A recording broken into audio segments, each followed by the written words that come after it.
ገለቴም እንግዲህ ተናግራለች። በጣም ብዙ ቦታ ደርሳለች። ህግ የያዘውም ጉዳይ ነው።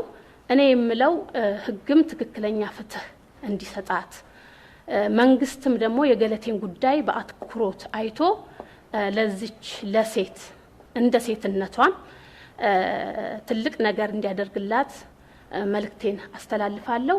እንደ ፌዴሬሽንም እኔ ሮጬ እንደማለፌም ከገለቴ ጎን እንደሆንም ገለቴ ብቻ ሳይሆን በአሁን ሰዓት ብዙ ሴት አትሌቶች በዚህ ጉዳይ ውስጥ ያሉ ያለፉ ባዶ እጃቸውን ቀርተው በአሁን ሰዓት ምንም ሳይኖራቸው የሚኖሩ ስላሉ ይሄ ላይፍ ጋርድ መጥቷል። እንግዲህ መንግስትም የሚመለከተው አካልም በተለይ ደግሞ የሴቶች ጉዳይ በዚህ ጉዳይ ላይ ጠንከር ያለ ነገር አድርጎ ለአትሌቶቻችን መፍትሄ እንዲፈጠር በዚሁ አጋጣሚ አስተላልፋለሁ።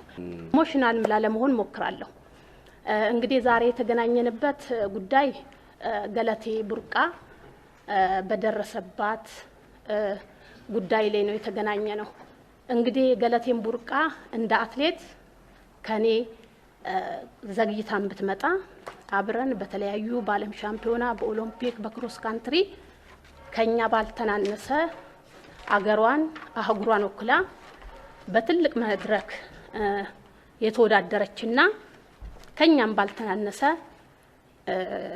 በሀገር ውስጥም በዓለም ላይም ሽልማቶችን አግኝታ ራሷንም ሀገሯንም መለወጥ የምትችል አትሌት እንደሆነች ማንም ሊደብቀውም መቼም አይደለም ሊባልም አይችልም። ዛሬ እንግዲህ ገለቴ ያለችበትን ሁኔታ ሁላችንም በመጀመሪያ በኦሮምኛ ጣቢያ ላይ ተገኝታ ያደረገችውን ቃለ መልስ አይተናል። ትላንትናም በሰይፉ ፋንታውን ላይ ተናግራለች። እንግዲህ ገለቴ ግማሹን እንኳን ተናገረች ብዬ አላምንም። ለምን ከመጀመሪያው ጀምሮ የገለቴን ታሪክ እንደ ቅርበትም አብሬም በመስራት ስለማቀው ትላንትና እሷም ተናግራለች። አዲስ አበባ ስገባ አማርኛ እንኳን አልችልም፣ በራሴ ጥሬ ነው አማርኛ መጻፍም መናገርም የቻልኩት። እውነቷን ነው። እኛን እንኳን ስትጠራ ሴቷን አንተ ወንዱን አንቺ እያለች ነበር የምትጠራው። በጣም በልፋት በጥራት እዚህ የደረሰች አትሌት ነው። እንደተናገረችው እንግዲህ እናቷ ለምና ሁሉ እንዳሳደገቻት ነው የተናገረችው። እኔ ዛሬ የሚያመኝ ነገር የገለቴ ገንዘብ ንብረቷን ማጣት አይደለም። እኔ ዛሬ 3 ልጆች አሉኝ። ገለቴ ግን የሁሉ አመት ሮጣ አንድ ልጅ እንኳን የላትም። ይሄ ለኔ በጣም ነው የሚያመኝ። እኔ የገለቴ ገንዘብ የምን ጉዳይ አይደለም። ዛሬ ገለቴ ከኛ 3 አመት ወይ 2 አመት ታናሽ ብትሆን ነው። ሴት ልጅ ጊዜ አላት፣ የመሮጫ የመውለጃ ጊዜዋን እንኳን አጣለች። ገለቴ ከ2010 ጀምሮ በፍርድ ቤት ስትንከራተት ሌላ እንኳን የፍቅር ጓደኛ ይዛ ልጅ እንኳን ለመውለድ ያጣችበት ጊዜ ነው። እኔ እንዳየሁትኝ በቅርበትም ስለማቅ ነበር።